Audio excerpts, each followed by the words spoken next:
നല്ല സ്വയംഭൻ സാധനമായിരുന്നല്ലയാ, നല്ല സ്വയംഭൻ സാധനം. അത് ആസ്വദിക്കുന്നവർക്ക് അതിന്റെ ഗുണം അറിയും മച്ചാ. എടാ എടാ എടാ, എനിക്ക് ഈ ലോകത്തോട് ഒരു സത്യം വിളിച്ചു പറയണം. നീ പറയണം മുത്തേ, നീ പറയുന്നതെല്ലാം സത്യമല്ലേ?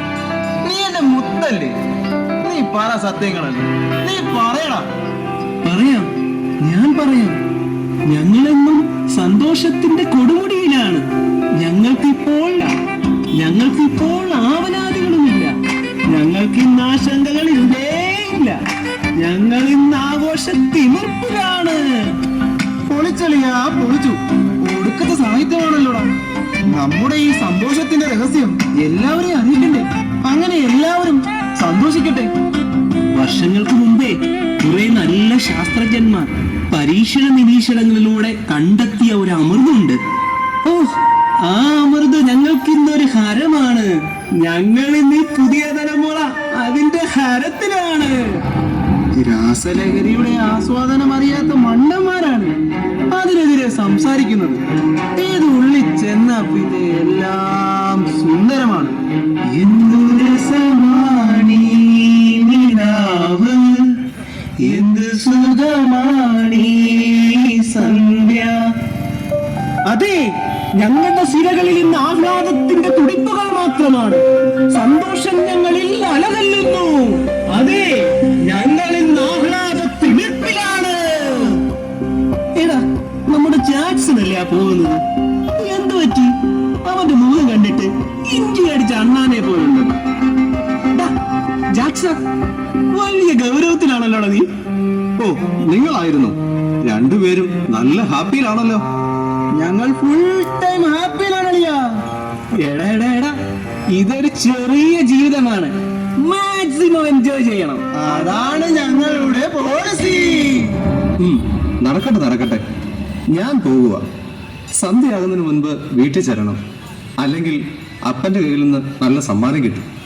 എടാ മണ്ട, പ്ലസ് ടു ആയിട്ട് നിന്റെ അപ്പൻ വേടി ഇതുവരെ മാറിയിട്ടില്ലേ? എടാ, നീ ഞങ്ങളെ കണ്ടുപിടിക്ക്. ഞങ്ങൾക്കാരെയും പേടിയില്ല, എപ്പോഴും സന്തോഷം മാത്രം. ഇന്ന് ഞങ്ങളെയാണ് എല്ലാവർക്കും പേടി. അറിയാം. നിങ്ങളെ കുറിച്ച് ആളുകൾ പലതും പറയുന്നു. നിങ്ങൾ ലഹരി ഉപയോഗിക്കുന്നുണ്ടെന്നോ നിങ്ങളുമായിട്ട് കൂട്ടുകൂടരുന്ന് വരെ ആളുകൾ പറയുന്നു. ഈടാ, ഞങ്ങൾക്ക് എന്തിന്റെ കുറവാ? എപ്പോഴും സൗഹൃദങ്ങൾ, എപ്പോഴും എൻജോയ്മെന്റ്. ഞങ്ങളില്ലെങ്കിൽ ഈ ലോകമില്ല. ഞങ്ങൾക്കെപ്പോഴും സന്തോഷം മാത്രം. നീ ഞങ്ങളുടെ കൂടെ കൂടുന്നോ? ഇപ്പോഴുള്ള നിന്നെ നാളെ ലോകമറിയുന്ന ഒരു ഹീറോ ആക്കാം. വേണ്ട മച്ചാമാരെ, എനിക്കിപ്പോഴുള്ള ഈ സന്തോഷം മാത്രം മതി. എന്റെ അപ്പനും അമ്മയ്ക്കും എന്നെ കുറിച്ച് വലിയ പ്രതീക്ഷകളുണ്ട്. എനിക്ക് എന്നോട് തന്നെ വലിയ പ്രതീക്ഷകളുണ്ട്. അത് കളയാൻ ഞാനില്ല. എടാ, ലോകത്തിന് നിന്നെ കുറിച്ച് വലിയ പ്രതീക്ഷകളുണ്ട്. അത് നേടാൻ നിന്നെ ഞങ്ങൾ സഹായിക്കാം. സോറി അളിയ, എനിക്ക് ഈ സന്തോഷത്തിൽ ജീവിച്ചാൽ മതി. എടാ, ഞാൻ അറിയാൻ വയ്യാത്തോണ്ട് ചോദിക്കുക. ഇതൊക്കെ ഉപയോഗിച്ചിട്ട് നിനക്കൊക്കെ എന്തോ കിട്ടാനോ? എടാ മച്ചാൻ ഇപ്പൊ നമ്മുടെ കറക്റ്റ് ട്രാക്കിൽ വന്നു. എടാ, സൂപ്പർ ചോദ്യമാണ്. ആ സൂപ്പർ ചോദ്യം. എടാ, ഞങ്ങൾക്കെല്ലാം കിട്ടും. ഞങ്ങൾക്ക് ബന്ധനങ്ങളില്ല, ബന്ധങ്ങളുമില്ല. കാരണം എല്ലാം ഞങ്ങളുടെ സ്വന്തമാണ്. എന്താണ് നിന്റെ കയ്യിൽ? പാഠപുസ്തകമോ? വലിച്ചെറിയൂ. പാഠപുസ്തകത്തിലെ വികലമായ അറിവിനേക്കാൾ പുത്തനറിവുകൾ നിനക്ക് ഞങ്ങൾ നൽകാം. നിന്റെ മാതാപിതാക്കളോടുള്ള സ്നേഹം നീ മാറ്റിവെച്ചാൽ ഒരുപാട് ബന്ധങ്ങൾ നിനക്ക് ഞങ്ങൾ നൽകാം. നീ ഇപ്പോൾ ആഗ്രഹിക്കുന്നതിനേക്കാൾ ഒരുപടി ഉയരത്തിൽ നിന്നെ ഞങ്ങൾ എത്തിക്കും. വേണ്ട മച്ചാന്മാരെ, എനിക്ക് പോകണം. എനിക്ക് നിങ്ങളോട് ഒന്നേ പറയാനുള്ളൂ. നിങ്ങളുടെ ഈ പോക്ക് അത്ര ശരിയല്ല. വരവ് വെച്ചിരിക്കുന്നു. ആരെന്റെ ഉപദേശത്തിന് നന്ദി. എന്നുവച്ചാ ഇന്ന് സാധനം ചെല്ലാത്തോണ്ട് എന്തോ ഒരു സുഖക്കേട്. ശരിയാണിയാ, എങ്ങനെയെങ്കിലും സാധനം ഒപ്പിക്കണം. ഒരു കാര്യം ചെയ്യാം, ഞാൻ വീട് വരെ ഒന്ന് പോയി നോക്കട്ടെ. എങ്ങനെയെങ്കിലും ക്യാഷ് ഒപ്പിച്ചോണ്ട് വരാം. അല്ലെങ്കിലും നീ പണ്ട് മുതലേ പലതും ഒപ്പിച്ചെടുക്കാൻ മിടുക്കനാ മുത്തേ. നീ പോയിട്ട് വാടാ. ഓക്കെ ചക്കരേ.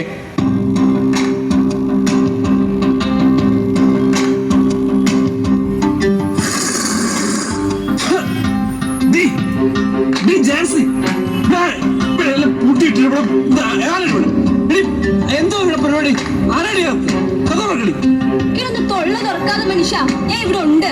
വരുവാ. ഹോ, ഇന്ന് 4 കാലിലാണല്ലോ. നിന്റെ അപ്പനടി 4 കാലില്. എടി, ആണുങ്ങളായ വല്ലപ്പോഴും കുടിച്ചു നോക്കിയിരിക്കും. നിന്റെ തന്തയുണ്ടല്ലോ, നിന്റെ തന്തയുടെ കാശ് കൊണ്ടല്ലോ ഞാൻ കുടിക്കുന്നത്. എന്തിനാ മനുഷ്യ നിങ്ങൾ എന്റെ വീട്ടിലിരിക്കുന്നവരെ കുറിച്ച് ഇങ്ങനെ പറയുന്നേ? പറയൂടി, ഞാൻ ഇനിയും പറയും. നിനക്കറിയാമോ, നിന്നെ കെട്ടിയ അന്ന് മുതലാടി ഞാൻ ഈ ഗതിയിലായത്. ഞാൻ ഈ ഗതിയിലായത്. എന്റെ ദൈവമേ, ഇങ്ങനെ ഒരുത്തനെയാണല്ലോ എന്റെ തലയിൽ കെട്ടിവെച്ചത്. ഹോ, എന്റെ ഒരു വിധി. നിങ്ങൾ ഇങ്ങനെ കുടിച്ചു നടന്നോ മനുഷ്യ? മകനെ കുറിച്ച് വല്ല വിചാരമുണ്ടോ? ഉണ്ടടി, എന്റെ മകനെ കുറിച്ചേ എനിക്ക് വിചാരമുള്ളടി. നിനക്കറിയാമോ, എന്റെ മകൻ അവൻ വലിയവനാകും. എടി, എന്നെക്കാൾ വലിയവനാകും. മത്തായിക്ക് ഉറപ്പല്ലേ? ആ, അത് ശരിയാ. മോനെ പറ്റി നാട്ടിലൊക്കെ നല്ല മതിപ്പാ. നിങ്ങൾക്കറിയാവോ മനുഷ്യ, അവൻ ഇപ്പോഴത്തെ ചില ലഹരികൾ ഉപയോഗിക്കുന്നുണ്ടെന്ന് നാട്ടുകാരൊക്കെ പറഞ്ഞു തുടങ്ങി. ചിലപ്പോഴൊക്കെ എനിക്കും തോന്നാറുണ്ട്. കുറച്ചു നാളായി അവന് നമ്മളോട് വല്ലാത്ത ദേഷ്യം. പിന്നെ പഠനത്തിലും ഒരു ശ്രദ്ധയില്ല. ആഹാ, അവൾ ഇങ്ങോട്ട് വരട്ടെ, ഞാൻ ചോദിക്കാം. അവിടെ അവന്റെ അപ്പനായ ഞാൻ ചോദിക്കാം. ഞാൻ ചോദിക്കാൻ പറഞ്ഞാൽ ചോദിക്കും. ദേ വരുന്നു നിങ്ങളുടെ പൊന്നുമോൻ. നിങ്ങൾ ചോദിക്കുവോ പറയുകയോ എന്താന്ന് വെച്ചാ ചെയ്. ഇങ്ങോട്ട് നീക്കാൻ എന്താ നിങ്ങൾക്ക് വേണ്ടത്? ഇന്നും നല്ല ഫോമിലാണല്ലോ. നിന്നെ കുറിച്ച് ഞാൻ ഈ കേൾക്കുന്നതൊക്കെ ശരിയാണോ? അല്ല, ശരിയാണോ? എല്ലാം ഒന്നും ശരിയാണോന്നില്ല, എന്നാൽ ചിലതൊക്കെ ശരിയായെന്നും ഇരിക്കും. നിന്നെ ഞങ്ങൾ കുറെ നാളായി ശ്രദ്ധിക്കുന്നു മോനെ. നീ ഞങ്ങളുടെ പഴയ മകനല്ല. നീ എന്തേലും ലഹരി ഉപയോഗിക്കുന്നുണ്ടോ? നിങ്ങൾക്കൊക്കെ എന്താ വേണ്ടേ? ഒരു സമാധാനം ഇല്ലല്ലോ ഈ വീട്ടിൽ. മര്യാദക്കിരുന്നില്ലേ? അപ്പനും അമ്മയാണെന്ന് ഞാൻ നോക്കത്തില്ല, ഉള്ളത് പറഞ്ഞേക്കാം. മോനെ, നീ എന്തൊക്കെയാണ് ഈ പറയുന്നേ? എനിക്കിങ്ങനൊക്കെ പറയാൻ അറിയും. എനിക്ക് അത്യാവശ്യമായ ഒരു 2000 രൂപ വേണം. 2000 രൂപയോ? എന്റെ കയ്യിൽ എവിടുന്നാ? ഒരു കുടുംബം പോറ്റാൻ പെടുന്ന പാട് എനിക്കേ അറിയൂ. എനിക്കൊന്നും അറിയണ്ട, എനിക്ക് 2000 രൂപ കിട്ടിയേ തീരും. ഇല്ലെങ്കിൽ നീ എന്ത് ചെയ്യും? ഇല്ലെങ്കിൽ അതിന്റെ ബാക്കി എനിക്ക് ചെയ്യാൻ അറിയാം. നിങ്ങൾ കുറെ നാളായി ഈ മാലയിട്ട് നിലകി നടക്കുമല്ലേ? ഇതിനി എന്റെ കയ്യിലിരിക്കട്ടെ. എടാ, നീ എന്തോ ഈ കാണിക്കുന്നേ? എന്റെ മാല എന്റെ ആകെയുള്ള സമ്പാദ്യമാ. വിടടാ എന്റെ കഴുത്തേന്ന്. അയ്യോ, എന്റെ കഴുത്ത്. എടാ, നിന്റെ അപ്പഴാണോ പറയുന്നേ? എടാ, അവിടെ കഴുത്തൂടെ.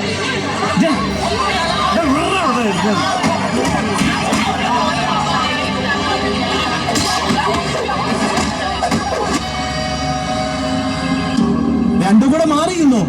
ഇല്ലെങ്കിൽ നിങ്ങൾ എന്റെ സ്വഭാവം മതി. മര്യാദക്ക് ഞാൻ ചോദിച്ചതാ, നിങ്ങൾ തന്നില്ല. മോനെ, എന്റെ പൊന്നു മോനെ, എന്റെ മാല കൊണ്ടുപോകരുതെന്നാ ഞാൻ പറഞ്ഞേ. തകർന്നടി, എല്ലാം തകർന്നു. അവനിപ്പോ എന്നെ അടിച്ചു, നിന്നെ അടിച്ചു.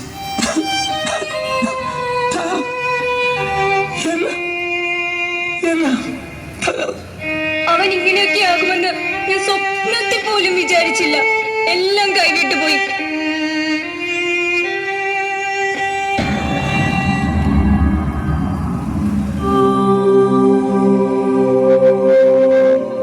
എന്താ ഇവിടെ ഒരു ബഹളം? മാഷോ, എല്ലാം തകർന്നു മാഷെ, എല്ലാം തകർന്നു. മാഷിനറിയില്ലേ, വലിയ പ്രതീക്ഷയിലാണ് ഞങ്ങൾ അവനെ വളർത്തിയത്. പക്ഷെ എല്ലാം കൈവിട്ടുപോയി. അവൻ ഞങ്ങളിൽ നിന്നും ഒരുപാട് അകലെയാ. അവനിപ്പം അപ്പനെയും അമ്മയും വേണ്ട, അവന്റെ കുറച്ചു കൂട്ടുകാർ. അതാണ് അവന്റെ ലോകം. എനിക്ക് നിങ്ങളുടെ സങ്കടം മനസ്സിലാകുന്നുണ്ട്. എന്നാൽ മകനെ മാറ്റുന്നതിന് മുമ്പ് നീ ഒന്ന് ചിന്തിച്ച്. നിന്നിൽ നിന്നല്ലേ അവൻ പലതും പഠിച്ചത്. ഞാൻ പലപ്പോഴും നിന്നോട് പറഞ്ഞതാ, ഇങ്ങനെ പോയാൽ ശരിയാകത്തില്ല എന്ന്. ശരിയാ മാഷെ, എനിക്കറിയാം. എന്റെ ഈ നശിച്ച കുടി എത്രയോ തവണ ഞാൻ ചിന്തിച്ചത് നിർത്തണമെന്ന്. പക്ഷെ എന്നെ കൊണ്ട് പറ്റുന്നില്ല മാഷെ, പറ്റുന്നില്ല. നീ പറഞ്ഞത് ശരിയാണ്.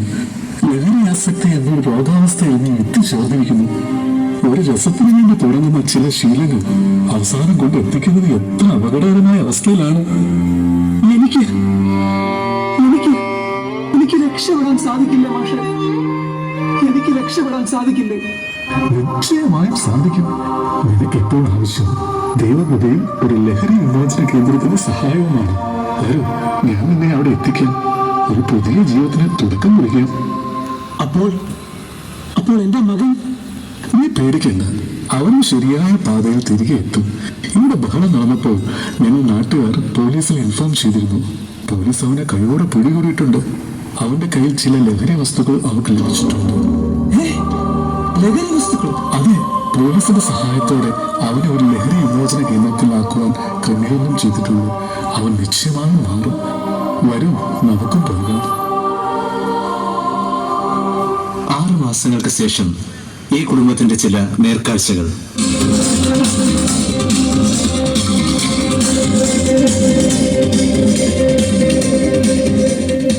മോളെ ജാൻസിയേ. എന്തൊരൊലിപ്പീരാ. എടി, എന്തിനാ അവൻ? നമ്മുടെ പൊന്നുമോൻ. ഞാനിവിടെ ഉണ്ടപ്പാ. ലഹരികളില്ലാത്ത നമ്മുടെ ഈ ഭവനം എത്ര സുന്ദരമാണ്. അതെ അതെ, മാഷെന്നെയാ വരുന്നത്. നമ്മുടെ ജീവിതത്തിൽ നിർണായക സ്വാധീനം ചെലുത്തിയ മാഷ്. മാഷേ ഒരുപാട് നന്ദി. മാഷ് നൽകിയത് ഞങ്ങൾക്കൊരു പുതിയ ജീവിതമാണ്. ഇന്ന് ഞങ്ങളുടെ ഭവനം ഏറെ സന്തോഷത്തിലാണ്. നിങ്ങളുടെ മാറ്റത്തിന് ഞാനൊരു നിമിത്തമായി എന്നേ ഉള്ളൂ. എല്ലാം മാറിയത് നിങ്ങളുടെ നല്ല തീരുമാനത്തിലാണ്.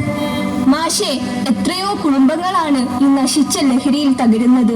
അതെ, എല്ലാവരും ഒരു കൗതുകത്തിനും രസത്തിനുമാണ് ഇത് ഉപയോഗിച്ചു തുടങ്ങുന്നത്. എന്നാൽ പതിയെ പതിയെ അവര് പോലും അറിയാതെ ആ ലഹരി വലയത്തിൽ അവർ അകപ്പെട്ടു പോകുന്നു. അതുകൊണ്ട് ഒന്നേ എനിക്ക് എല്ലാവരോടും പറയാനുള്ളൂ, ലഹരി വസ്തുക്കൾ വെടിഞ്ഞ് ജീവിതത്തെ ലഹരിയെ കണ്ട് മുന്നേറും.